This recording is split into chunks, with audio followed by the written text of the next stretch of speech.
Greetings class, this is Bryan Conrad, and for business policy, I decided to review John C. Mueller's Redeeming Economics, Rediscovering the Missing Element.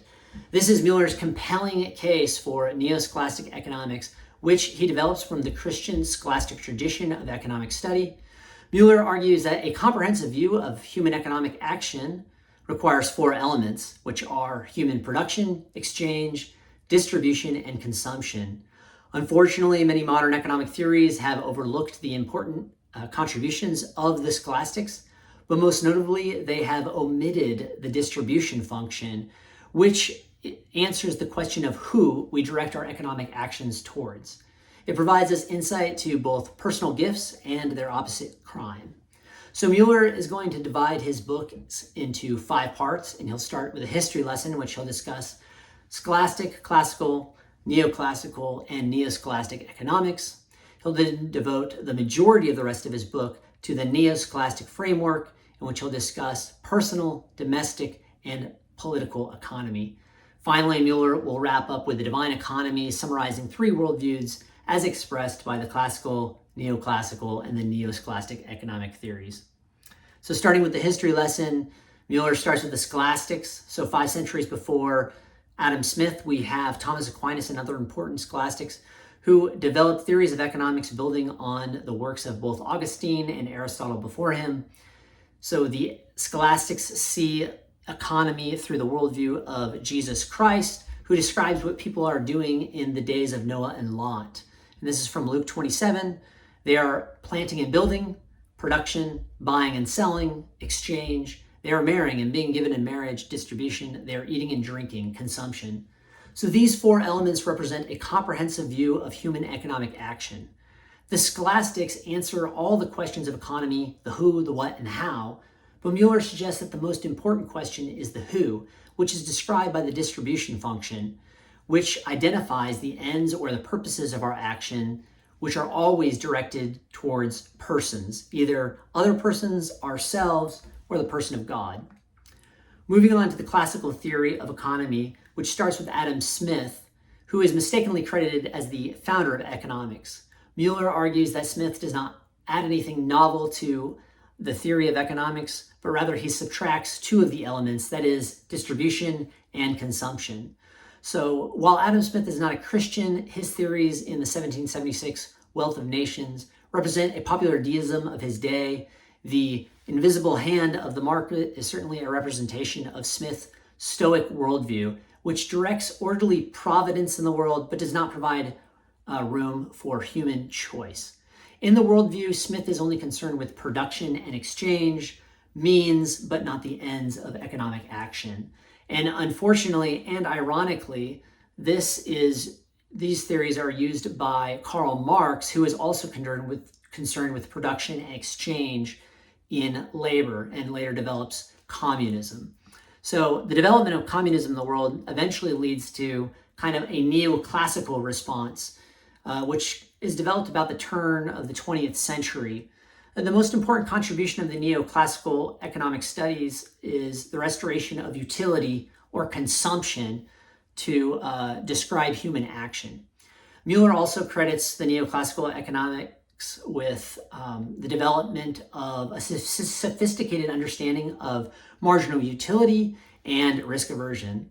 But despite these contributions, the neoclassical view still retains Smith's assumption of universal human selfishness and still neglects the function of distribution. So Smith's Stoic worldview is replaced with an Epicurean worldview, which cleverly disguises the scholastic understanding of personal gifts with selfish altruism, or a concern merely with the use of things and the pleasure you get from that, rather than the love of other persons. Finally, Mueller's going to wrap up with neo-scholastic economic theories, which restore the scholastic element of distribution, but also retain some of the meaningful contributions that have developed over the years since Aquinas. Mueller's neo-scholastic theory represents a biblical orthodox worldview of economics, which understands that all human action is done by persons, for persons, considering both means and ends. So once Mueller has established this history lesson, he's going to move on to explaining the neo-scholastic framework in terms of the personal, domestic, and political economy. I don't have time to discuss all of these, but I will just have a few highlights here. In the personal economy, he talks about the scarcity of resources and how this affects our ability to give to others. We simply cannot give all of our time, money, love to others. But Augustine also recognizes this problem, and he develops two rules for Christians that they must observe. First, do no harm to anyone. This doesn't cost us anything, it's free. Secondly, help everyone whenever possible. Now, this will cost us. It requires a certain gift giving to others. It does require sacrifice. Mueller explains how Augustine's rules and each aspect of the neo-scholastic economics are demonstrated in the parable of the Good Samaritan. So robbers have committed a crime against the traveler. The Jew and the Levite pass him by, leaving him for dead on the side of the road. We all know the story. The Samaritan provides a gift, showing love, providing some, not all, but some of his time and his finances to help the traveler in need.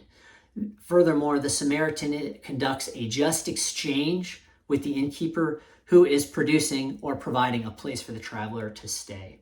Here we have the elements of Augustine's rule and the four elements of economic study.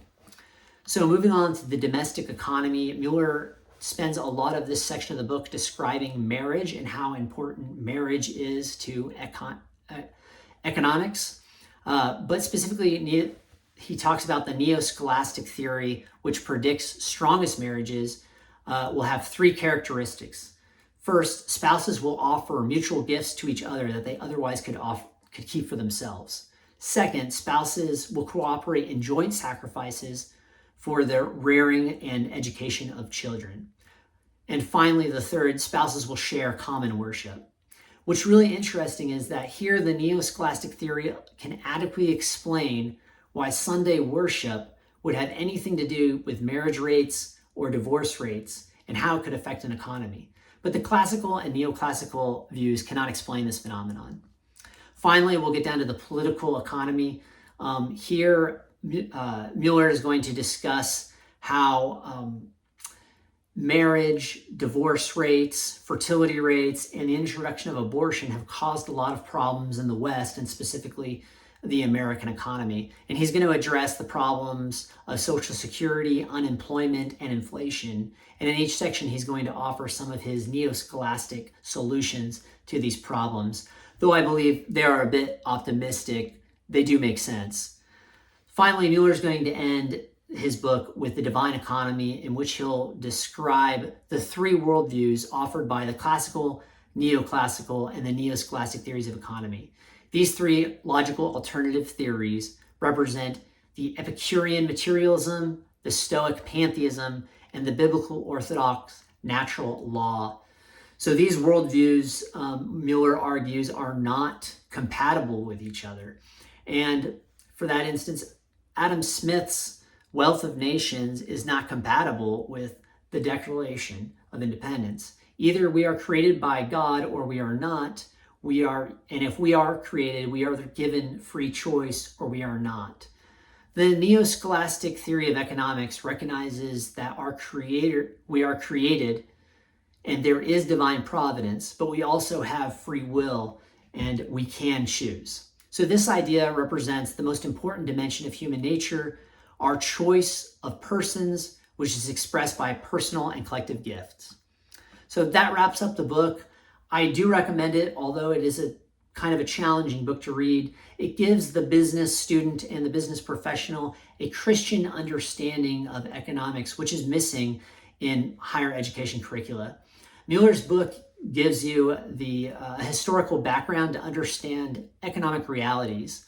It is not a third way of economics, but rather I think it's a restoration of economic theories, which were developed by diligent scholastics during the time of Christendom.